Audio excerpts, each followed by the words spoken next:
in Grand Bassa County and other counties. She will also highlight on her recent visit to China and other issues. At this time, I will ask all of us to put our gadget on silent to avoid distraction.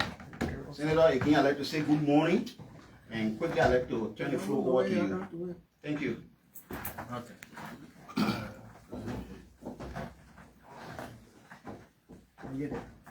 Thank you. I'm very pleased to welcome the legislative press in this conference room just for a chat. 2 days ago, we made our official opening speech to the Senate. I know all of you have a copy, so we don't have a statement to read, but I think it's important to have this kind of engagement with the media. So we met on Tuesday. We agreed that today there will be some interactions with the media. So I will leave it with you. I just ask those questions that you need me to respond to. I'm not coordinating this. When I ask to coordinate. Yes, okay. So, thank you so much. My name is Achi Boan, and I report for the Verity newspaper. I'm a bit concerned about the Pro-Tempt visit to China. She did mention that the Chinese government have approved the renovation of the Capitol building. This information has sparked outrage in the public concerning this information that the House, the legislature, have already planned to budget money for the renovation of the Capitol building, and the aid of the Chinese government now seems to be like people are saying that why is it that the Pro-Tempt couldn't direct or ask for the renovation of other public universities, hospitals, and other things, because the Capitol building have already been captured in the budget for renovation. So if the Capitol building is captured in the budget for renovation and we have a grant to do it, what does that mean? That means that we are saving money. We're saving money, and that money can be redirected to other institutions, like you were saying. It can be redirected to hospitals, to schools. So you journalists now have to say, well, how will we redirect the money that is already in the budget? Because what I'm doing is to make sure that we save some money for other important sectors. I visited to China on the global leaders meeting for women, and this meeting was held and headed by the Chinese President Xi Jinping, where world leaders gather in different organizations, UN Women. This conference was one of the United Nations. The UN Women in different groups were there. And I had the opportunity to speak to the standing committee chair of the China legislature, and I made a request. And we're glad that the request was accepted. The request to renovate the old Capitol building, to repair the joint chamber that was burned, and to do exchange programs for legislative staff and legislators to build a stronger partnership. And I'm glad that it was accepted this morning. I met with the Chargé Affairs from the Chinese Embassy. That process has started. In my message on Tuesday, and we've asked our Foreign Affairs Committee to work with the Ministry of Foreign Affairs to send all the relevant communications needed to follow up so that process can kick off. I think what I did was just to make sure that we save some money for our country.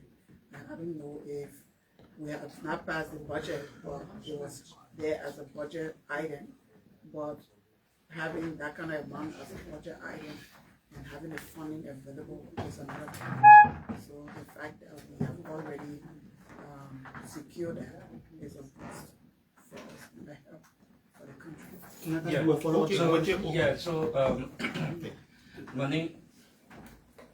My name is Yamti Toba, report for OKFM. Well, Honorable Pro-Tempt, just at the start of this session, majority of their colleagues were given minutes to talk about what they encountered during the course of their vacation, and the Senate Committee Chairperson on Public Works did announce to that body, for which we have been covering that during the previous session. Some of your colleagues have been concerned about the Elton and the Bowman deal, and he said that deal there are conversations around it, especially with this current administration. And turn back, you make a pronouncement for the deal to be canceled. How far is this arrangement? Is it that the deal was it canceled? Is it back on the table because that was the pronouncement he made in the Senate chamber? Well, as the President Pro-Tempt of the Senate, I have not been informed about any engagement with Eton, and Iboma. I think, as you rightly said, I championed the cancellation because it was an agreement that was rectified, and it just sat there for so long. And when you rectify these agreements, the government is obligated to ensuring that it's executed. And the agreement, as long as it's rectified, the company or the institution still has the responsibility to do whatever was stated in those agreements. And that's why I pushed for the cancellation, so government could not have that kind of obligation. But now that it was not canceled, we need to look at what that entails and what government needs to do concerning that. But as it is, nothing has reached me concerning our engagement with Eton. So just to do a follow-up, my name is Zamofan, Librarian Investigator. Are you saying that officially the administration have been notified? Any addition you have officially, we do not know the administration has not been notified. But about any engagement concerning Eton and Iboma, when we are notified, it's right on the floor. Yeah, any information that comes or anything that we need to do regarding concessions, agreements, and all of that, you know, it's right on the Senate. And then finally, what is the status of? I want to take you out of the capital a bit. What is the status of the Liberia Party? You turn from all the other ones you're talking about the Liberia Party. Well, Liberia Party is in very good standing, and we are happy. We all know about the Liberia Party crisis. We came back together as a political institution. I think it's the only political party that has was divided, split into confusion, and all of us were able to come back together. The party chairman resigned. He has his own party now. The Liberty Party has a very beautiful and spacious party headquarters. We had our party convention. We have new leaders. We have our plans that we are working with. The party is an institution. We have institutionalized the party so it does not work around individuals. And our plans that we have for the next 3 months is not a social media plan. It's not a plan to bring people out in the streets. It's a plan to be that is more constructive. We are reconstructing, we are restructuring, and we are doing a lot of work. And at the end of the day, you will see the results from the Liberty Party. But we are doing a lot in our different counties and areas. Okay. Okay. Good morning, Pro-Tempt Obadiah Johnson. I work for Front Page Africa newspaper. 2 concerns. The first has to do with the incomplete executive mansion.